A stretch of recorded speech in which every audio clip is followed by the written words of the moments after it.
Gostaria de convidá-los a abrirem a palavra de Deus no livro de Malaquias. Eu vou te dar aqui meia hora para você encontrá-lo, tá? Enquanto isso, já vou começar aqui a minha introdução. Malaquias, a gente vai ler o capítulo 1, tá bom? Lá em Malaquias, quando nós olhamos para esse livro, nós vemos um livro que foi colocado, como o último livro do Antigo Testamento ou do Primeiro Testamento.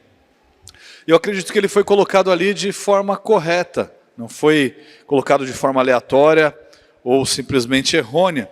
Assim como o livro de Gênesis, o livro de Malaquias é um livro que trata também de razões importantes e que depois desse livro haveria um período muito importante para que nós pudéssemos receber o nosso Senhor Jesus Cristo. Os livros da Bíblia, quando nós olhamos para eles, você percebe que eles seguem uma ordem, eles não foram colocados aleatoriamente. Por exemplo, dos 39 livros que nós temos no Antigo Testamento, os primeiros 17 livros são livros históricos, depois você tem 5 livros poéticos, ou livros de sabedoria, e depois você tem mais 17 livros proféticos. Mas esses livros, eles não estão naturalmente colocados numa forma cronológica, tá bom? Então, apesar da localização de alguns deles estar correta, eles não estão colocados na Bíblia de forma cronológica. E a história contida neles ocorre em paralelo a outros livros. Por exemplo, o livro de Salmos, ele está sendo compilado ao mesmo tempo que o livro de 1 Crônicas e o livro de 2 Samuel. O livro de Provérbios, o livro de Eclesiastes, o livro de Cantares, eles estão sendo escritos no mesmo período que o livro de 2 Crônicas e 1 Reis. Então, quando você olha para a palavra de Deus, você tem que entender que não é um depois do outro, mas alguns estão ocorrendo no mesmo período.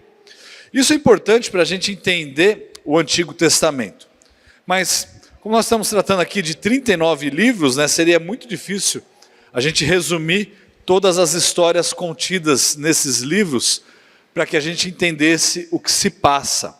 Então, de uma forma bem simples aqui, antes de nós começarmos a olhar o texto de Malaquias, eu julgo que seja importante a gente entender um pequeno resumão aí dessa história do Antigo Testamento e desses períodos, tá? Então, a melhor divisão que eu conheço e que divide o Antigo Testamento é uma divisão simples que o divide em 9 partes.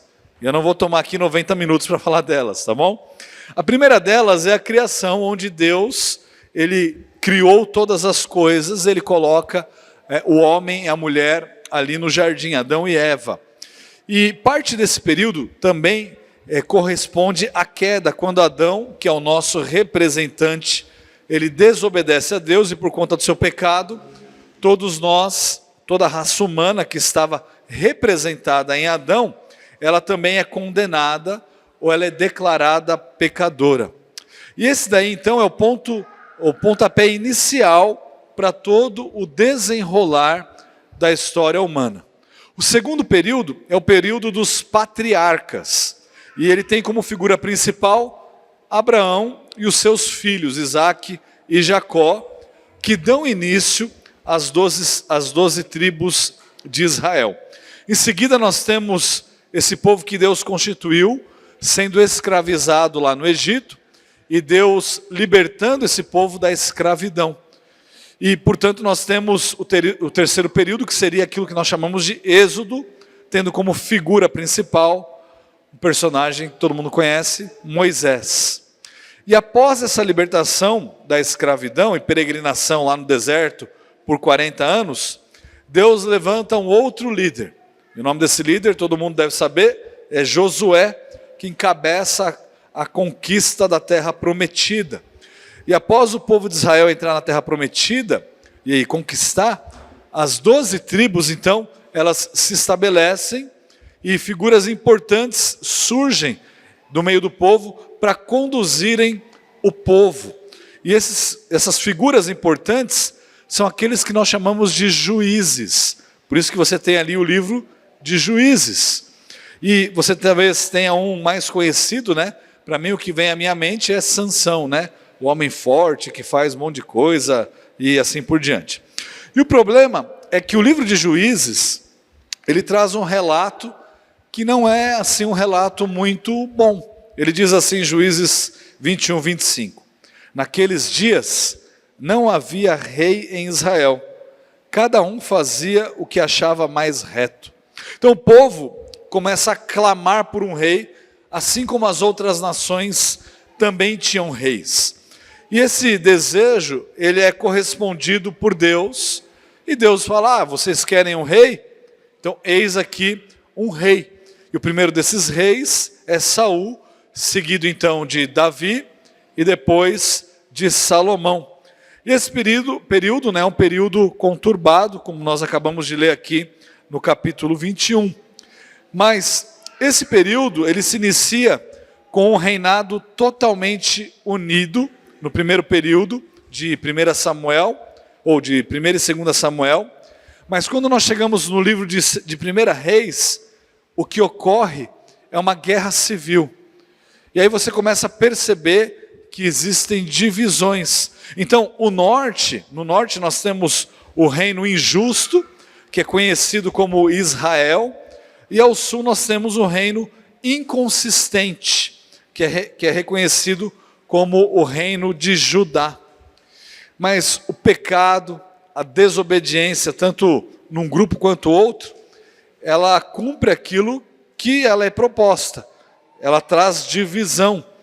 E Deus fala que quando eles desobedecessem a Deus, Deus traria punição ao seu povo. E que eles seriam dominados então por outras nações, justamente por conta dessa desobediência. Então, inicia-se um outro período, conhecido como o exílio. E em 722 a.C., o reino do norte, então, ele é dominado pela Síria e ele é dispersado. E anos depois, como profetizado pelo profeta Jeremias, o reino do sul, ou seja, Judá, também é conquistado pelos babilônios em 586 a.C., e esse exílio ele dura 70 anos. Mas como nós já vimos nessa manhã, ao longo da liturgia, o nosso Deus é um Deus misericordioso. E ele havia prometido que esse povo de Deus sofreria debaixo do domínio dos seus inimigos, mas em que em determinado tempo, Deus derramaria a sua misericórdia e ele livraria o povo dos seus inimigos. E esse momento chega, e o povo de Israel volta do Egito, e esse é o período do retorno. E é exatamente aí, nesse período, em que nós encontramos o livro de Malaquias. Afinal, o livro de Malaquias, ele foi escrito cerca de 100 anos depois do povo ter voltado do exílio. Esdras e Neemias, eles já haviam realizado a reconstrução da cidade, já haviam realizado a reconstrução do templo, e agora o povo já estava vivendo aquele dia a dia de uma forma um pouco mais comum, de uma forma um pouco mais corriqueira. As coisas já haviam se estabilizado. 100 anos haviam passado. Eles já estavam de volta na sua terra natal, mais ou menos, e estava tudo bem. As coisas estavam caminhando. Então esse era um período de frieza espiritual. Era um período de culto que não era sincero. As pessoas simplesmente, elas estavam cumprindo seus deveres religiosos, e elas achavam que Deus devia então, por sua obediência, né, por conta dessa obediência deles, dar para eles absolutamente tudo aquilo que eles desejavam. Então o povo ele não estava mais tanto atento aos mandamentos de Deus, quando eles estavam ao voltarem do exílio. Eles estavam ali praticamente colocando em prática casamento mistos com gentios, que era algo proibido pela lei. Eles estavam demonstrando uma falta de apoio aos levitas. Eles estavam promovendo a opressão dos pobres. Isso aqui não é porque Deus havia deixado de cumprir alguma promessa. Mas mesmo Deus tendo cumprido as suas promessas, eles estavam agindo assim. E não é porque Deus os havia liberto dos inimigos, que eles haviam voltado do exílio e que tudo tinha se tornado mil maravilhas, por outro lado. A vida também não era fácil. Eles ainda estavam debaixo do domínio político da Pérsia. As colheitas, elas eram colheitas escassas e elas estavam sim sujeitas aos danos causados pelos gafanhotos.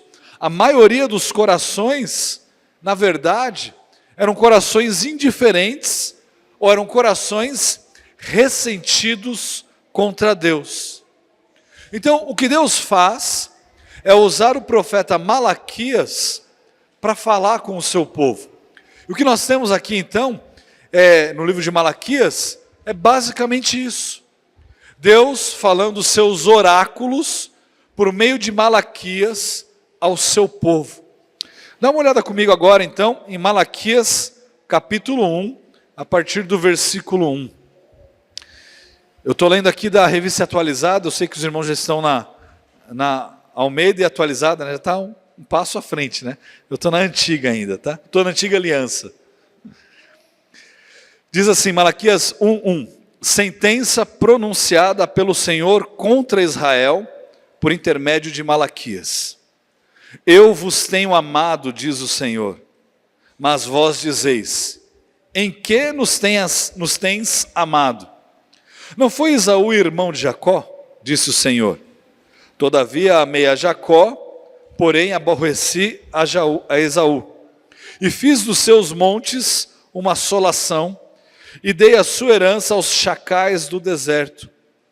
Se Edom diz, fomos destruídos, porém tornaremos a edificar as ruínas, então diz o Senhor dos exércitos, eles edificarão, mas eu destruirei. E Edom será chamado terra de perversidade, e povo contra quem o Senhor está irado para sempre. Os vossos olhos o verão, e vós direis, grande é o Senhor também fora dos limites de Israel. Vamos orar mais uma vez? Santo Deus, nos faça entender a sua palavra nessa manhã, para que saiamos daqui, ó Deus, diferentes do povo nessa época. Desejosos, ó Pai, de te servir com um coração de fato reconhecendo os seus pecados, ó Pai, e desejoso pela sua glória. Em nome de Cristo que nós oramos, amém. Veja como que o texto começa a partir do versículo 1. Ele diz, sentença pronunciada pelo Senhor contra Israel, por intermédio de Malaquias. Irmãos, esse livro é um livro bem diferente dos outros livros escritos pelos profetas. A estrutura desse livro, ela não se assemelha à estrutura dos outros livros. Aqui o que nós encontramos é a sentença de Deus, ou seja, uma série de embates, uma série de disputas que segue um padrão. Deus fala, o povo começa a questionar, e Deus ele responde com uma réplica. Isso ocorre pelo menos 6 vezes ao longo de todo o livro. E aí depende do teólogo que você estiver lendo, alguns vão dizer que são menos ou mais vezes. Mas o que fica bem claro é que pelo menos 6 vezes Deus fala, o povo questiona, e Deus então dá uma resposta a esse questionamento do povo. O nosso foco hoje, ele vai ser exatamente em cima desse primeiro embate, que vai do versículo 2 até o versículo 5. Então o que nós lemos nesse texto é o diálogo entre Deus e o povo. Veja no versículo 2, o Senhor diz assim, eu vos tenho amado, diz o Senhor. Nada mal começar com uma declaração dessa, né? Deus dizendo que Ele tem nos amado, ou que Ele tem amado o seu povo. Agora, essa declaração, ela pode ser uma das declarações mais assustadoras e ao mesmo tempo uma das declarações mais confortantes que alguém pode ouvir. Imagine você, Deus dizer para você, eu vos tenho amado. Eu te amo. A pergunta é como que alguém ousaria retrucar uma afirmação como essa, dada que ela foi feita pelo próprio Deus? Como alguém em sã consciência seria capaz de cogitar que algo é contrário, ou que aquilo que Deus está dizendo não é verdade? Mas foi justamente isso, aquilo que o povo disse. Mas vós dizeis, diz o texto, em que nos tens amado? Veja o cinicismo aí, ou cinismo, presente na indagação. Irmãos, eles haviam sido libertos do cativeiro. Eles já estavam de volta do exílio há mais de 100 anos, eu disse. E ainda assim, eles estavam dizendo, Deus, como que você tem nos amado? Como é que você pode dizer que você nos ama? Talvez fossem os problemas que eles estivessem enfrentando naquele momento, que levassem eles a pensar dessa forma. Talvez tenham sido as dificuldades naquela volta do exílio para a casa deles, que tenha levantado isso. Agora, esse é o tipo de indagação que só é feito por alguém que eu chamaria de um ser ingrato, alguém com um coração muito endurecido. Seria o mesmo que, eu diria, que um adolescente ou um jovem revolucionário de esquerda, sabe, aquele que você já começa a imaginar na sua cabeça, que mora na casa dos pais, com 30 e poucos anos, que come da comida dos pais, que desfruta da roupa lavada da mãe todos os dias, e reclama com o iPhone da última geração para o pai, que o pai não o ama, que o pai não faz nada por ele. Conseguiu colocar num contexto aqui, bem familiar com a nossa situação? É basicamente isso que está acontecendo. Então, o Senhor não se mantém calado. E Ele diz, a partir do versículo 2, não foi Esaú, irmão de Jacó, disse o Senhor.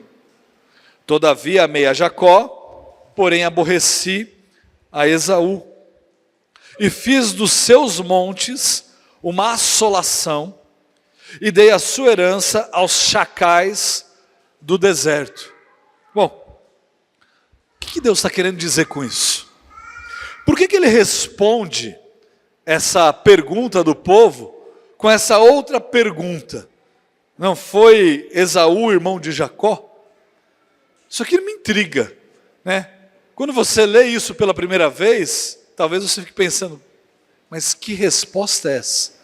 O que Deus está querendo dizer com isso? Qual que é a relação dessa pergunta com aquilo que o povo está questionando? E a relação é completa. Perceba o raciocínio de Deus a partir do versículo 3, agora eu vou ler da NVI. Ele diz assim, mas rejeitei Esaú, transformei suas montanhas em terra devastada, e as terras de sua herança em morada de chacais do deserto. Embora Edom afirme fomos esmagados, mas reconstruiremos as ruínas, assim diz o Senhor dos Exércitos, podem construir, mas eu demolirei. Eles serão chamados terra perversa, povo contra quem o Senhor está irado para sempre. Vocês verão isso com seus próprios olhos e ainda exclamarão, grande é o Senhor, até mesmo além das fronteiras de Israel.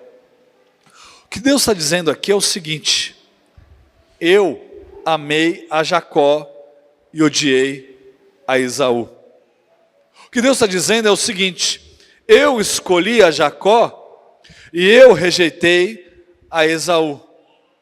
Irmãos, eles eram os descendentes de Jacó, eles eram o povo escolhido, eles eram o foco do amor de Deus, eles foram escolhidos livremente por Deus, eles foram escolhidos incondicionalmente por Deus, eles foram escolhidos soberanamente por Deus. Irmãos, não havia absolutamente nada em Jacó que o distinguisse do seu irmão gêmeo Esaú. Mas Deus, na sua infinita sabedoria, na sua infinita soberania e graça, Ele decide amar um e a rejeitar o outro. Ele decide amar a um povo e a rejeitar o outro. E na verdade, Ele deveria rejeitar a ambos. Mas o que Deus faz é amar a um e a rejeitar ao outro.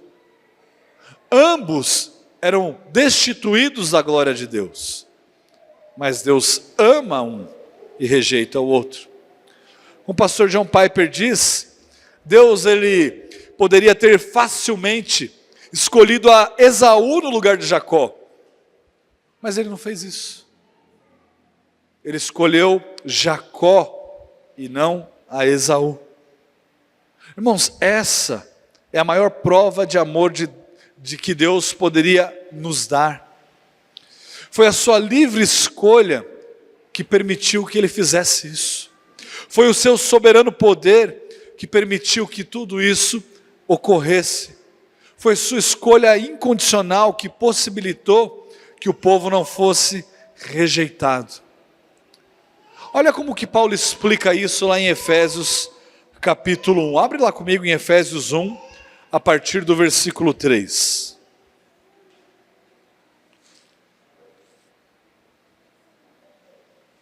Efésios 1, 3. Eu vou ler novamente da NVI, que diz assim: Bendito seja o Deus e Pai de nosso Senhor Jesus Cristo, que nos abençoou com todas as bênçãos espirituais nas regiões celestiais em Cristo.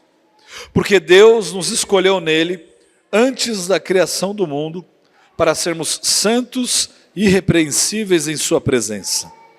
Em amor, nos predestinou para sermos adotados como filhos, por meio de Jesus Cristo, conforme o bom propósito da sua vontade, para o louvor da sua gloriosa graça, a qual nos deu gratuitamente no amado.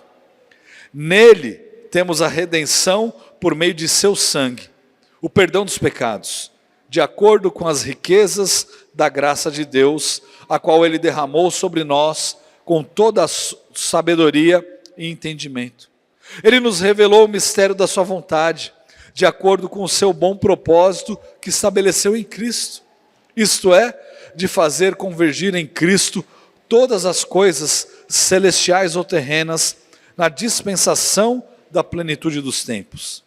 Nele fomos também escolhidos, tendo sido predestinados, conforme o plano daquele que faz todas as coisas segundo o propósito da sua vontade, a fim de que nós, os que primeiro esperamos em Cristo, sejamos para o louvor da sua glória. Quando vocês ouvirem e crerem na palavra de Deus, na palavra da verdade, o evangelho que os salvou, vocês foram selados em Cristo com o Espírito Santo da promessa, que é a garantia da nossa herança até a redenção daqueles que pertencem a Deus, para o louvor da sua glória. Abra sua Bíblia comigo em 1 João capítulo 4. 1 João capítulo 4. Dê uma olhada no versículo 8.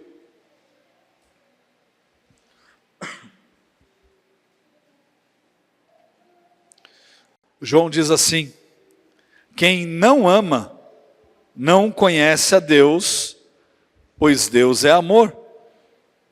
Nisto se manifestou o amor de Deus em nós, em haver Deus enviado o seu Filho unigênito ao mundo, para vivermos por meio dele.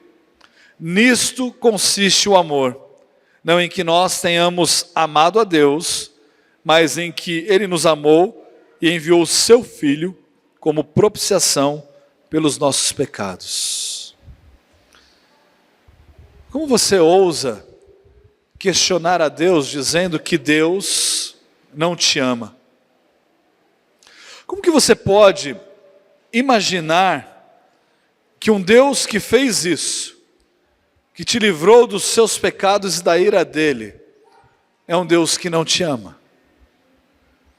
Como que nós somos capazes de duvidar do amor de Deus para conosco, se nós estamos em Cristo? E depois dele afirmar que ele amou a Jacó, Deus explica de uma forma veemente como que ele rejeitou, como que ele odiou a Esaú. Deus ele se opôs a Esaú no versículo 3, ele diz assim: fiz dos seus montes uma assolação, e dei a sua herança aos chacais do deserto. E não só isso, mas ele continua a se opor a ele continuamente. No versículo 4 ele diz: Edom vai dizer assim: nós fomos destruídos, porém nós tornaremos a edificar as ruínas. Então diz o Senhor dos Exércitos: eles edificarão, mas eu destruirei. Eles seriam entregues à sua própria perversidade. Isso levaria ao juízo de Deus contra eles. Ele disse: Edom será chamado terra de perversidade. Deus permaneceria irado contra ele para sempre. Ele diz no versículo 4: e povo contra quem o Senhor está irado para sempre. Talvez o seu questionamento seja: mas por que palavras tão duras? Por que palavras tão duras? E eu creio que existem pelo menos dois motivos. Para que realmente eles vissem quanto Deus os amou. Pois se não fosse isso, eles estariam na mesma situação de Esaú e de seus descendentes. Você consegue entender isso? A ira de Deus é certa, tão certa quanto o amor de Deus. E se não fosse o amor de Deus por eles, eles sofreriam com essa ira de Deus derramada sobre eles. Em segundo lugar, para que o povo temesse a Deus. Afinal de contas, esse era um dos propósitos do livro de Malaquias. Deus é um Deus que requer a nossa honra. Veja o que ele diz no versículo 6. O filho honra o pai, e o servo ao seu senhor. Se eu sou o pai, onde está a minha honra? E se eu sou o Senhor, onde está o respeito para comigo? Diz o Senhor dos Exércitos a vós outros, ó sacerdotes, que desprezais o meu nome. No versículo 14, ainda do capítulo 1, ele diz: maldito seja o enganador que, tendo no rebanho um macho sem defeito, promete oferecê-lo e depois sacrifica para mim um animal defeituoso, diz o Senhor dos Exércitos. Pois eu sou um grande rei, e o meu nome é temido entre as nações. No capítulo 2, no versículo 5, ele diz assim: a minha aliança com ele foi de vida e de paz. Ambas lhe dei eu para que me temesse. É isso que Deus requer. No capítulo 3, versículo 5, ele diz assim: chegar-me-ei a vós outros para juízo. Serei testemunha veloz contra os feiticeiros e contra os adúlteros, e contra os que juram falsamente, e contra os que defraudam o salário do jornaleiro, e oprimem a viúva e o órfão, e torcem o direito do estrangeiro, e contra os que não me temem. Irmãos, vocês temem a Deus? Você teme a Deus? Você ama a Deus? Talvez a pergunta que nós deveríamos fazer é: será que eu também tenho duvidado do amor de Deus para comigo? Será que eu tenho duvidado do amor de Deus por mim? Por que você tem duvidado do amor de Deus, colocando o amor de Deus à prova ou em xeque, como se de fato Deus não te amasse? Porque alguma coisa não ocorreu talvez do jeito que você desejasse? Isso teria se tornado uma razão para você duvidar do amor de Deus? Talvez porque você foi diagnosticado com alguma doença. Não precisa nem ser uma doença tão complicada assim, mas pelo simples fato de eu ter que lidar com esse problema, faz com que eu duvide do amor de Deus por mim. Talvez você tenha perdido o seu emprego agora no final do ano, as contas continuarão a chegar, e todo mundo sabe que o Brasil só volta a funcionar depois do carnaval, que o carnaval em 2025 é só em março, então não vou conseguir nada para pagar as contas, e as contas vão acumular. E onde está o amor de Deus por mim? Talvez você não tenha conseguido o seu sonho de se casar. Você colocou todas as suas fichas naquele rapaz ou naquela moça, e esse ano era o ano da virada. E ele nem apareceu, ou ela nem apareceu.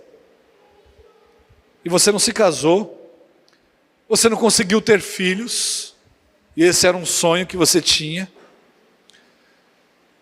O seu sonho era se casar e você conseguiu, mas agora era ter vários filhos, e Deus não lhe deu nenhum. Você não conseguiu terminar os seus estudos, ou talvez nem começar os seus estudos. Veja que tudo isso que eu estou dizendo aqui são coisas bem práticas, que nós levantamos como razões pelas quais nós duvidamos do amor de Deus. E nós fazemos isso com frequência. Esse seu amor a Deus, ele está firmado em quê? Você somente ama a Deus se em troca você receber alguma dessas bênçãos? É isso que você está dizendo? Quando nós duvidamos do amor de Deus por nós, nós necessariamente estamos duvidando, irmãos, do caráter de Deus. Porque nós não acreditamos nas palavras dele, quando ele nos diz que ele nos ama. Portanto, esse desprezo a Deus, ele deve dar lugar ao temor a Deus. Esse desprezo ao caráter de Deus deve dar lugar ao temor ao nosso Deus.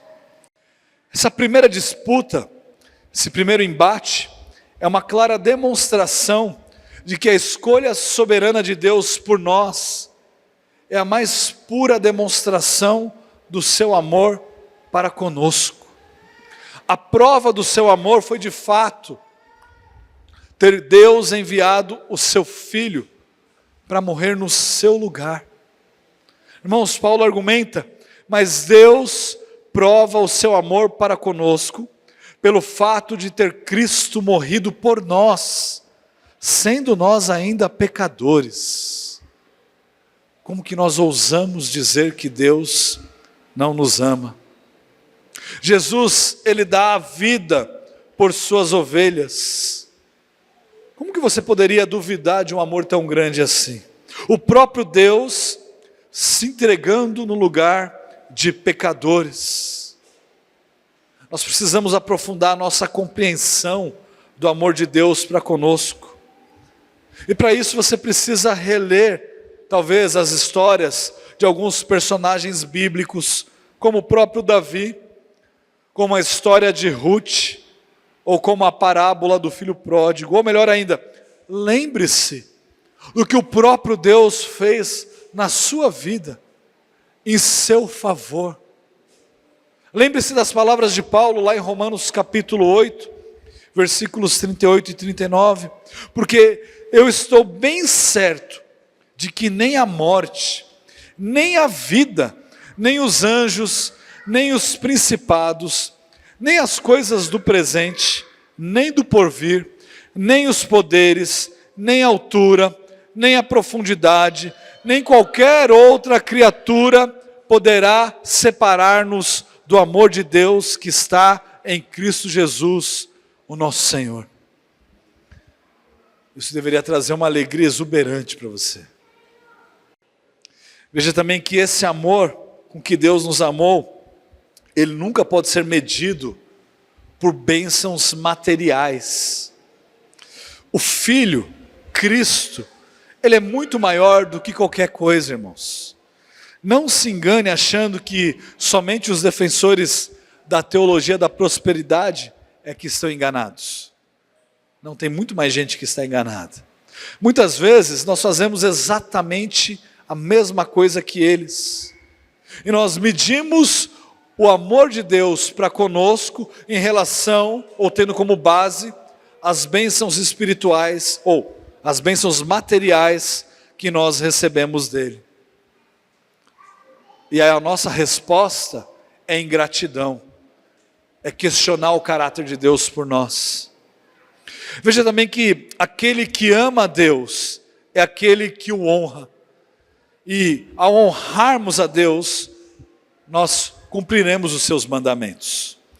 O próprio Senhor Jesus nos ensinou lá em João 14, 21, aquele que tem os meus mandamentos e os guarda, esse é o que me ama. E aquele que me ama será amado por meu Pai, e eu também o amarei e me manifestarei a ele. Você tem guardado? Você tem praticado os mandamentos de Deus? Se não, você está agindo exatamente como o povo de Israel, duvidando do amor de Deus, colocando o amor de Deus por você em xeque. Mas Deus, Ele não fez isso para que você pudesse desfrutar de todas essas bênçãos de uma forma particular e de uma forma isolada. Talvez você tenha ouvido essa mensagem, não duvidando assim do amor de Deus para com você, mas não duvidar não é o suficiente. Nós precisamos fazer algo em relação a isso. Nós precisamos ministrar às outras pessoas. Portanto, o que você deve fazer é compartilhar desse amor de Deus por você, pela manifestação do amor de Deus por você com as outras pessoas, pregando o Evangelho, testemunhando desse Evangelho, apontando e levando pessoas para Cristo, quando elas duvidarem do amor de Deus por elas. Lembre-se que Malaquias, ele abre o seu livro com essa declaração sobre o amor de Deus por Jacó e a rejeição de Deus em relação a Esaú, para que nós venhamos a temer, a honrar a Deus, para que nós venhamos a nos humilhar diante de Deus, de um Deus tão misericordioso, que não nos pune da maneira que nós deveremos ser punidos, mas Ele nos salva dos nossos pecados e nos salva da sua ira. Humilhe-se, portanto, diante desse Deus. Irmãos, que nós dobremos os nossos joelhos todos os dias, em agradecimento pelas suas tão benditas obras na nossa vida. Ore em arrependimento e confissão de pecados. Ore em gratidão pela obra de Cristo no seu lugar. Louve a Deus pela sua salvação imerecida. Louve a Deus pela sua grande graça sobre você. Cante louvores a esse Deus. Magnifique o seu nome com o seu viver, obedecendo os seus mandamentos. Exalte a esse Deus, se humilhando na presença dEle todos os dias. Honre a Deus, um Deus que te amou. Vamos orar? Santo Deus, não nos faça esquecer, não nos deixe, ó Deus, esquecer o seu amor para conosco. Faça-nos, ó Deus, lembrar dele constantemente, dia após dia, em todas as circunstâncias. Que aquela frase, ó Deus, que nós respondemos muitas vezes, quando nos perguntam como nós estamos, e nós dizemos que estamos melhor do que nós merecemos, não seja apenas uma frase de efeito, mas uma frase verdadeira, genuína. Nós podemos reconhecer como nós estávamos antes de Cristo e como nós estamos em Cristo. Ó Pai, tenha misericórdia de nós. Em nome de Cristo que nós oramos. Amém.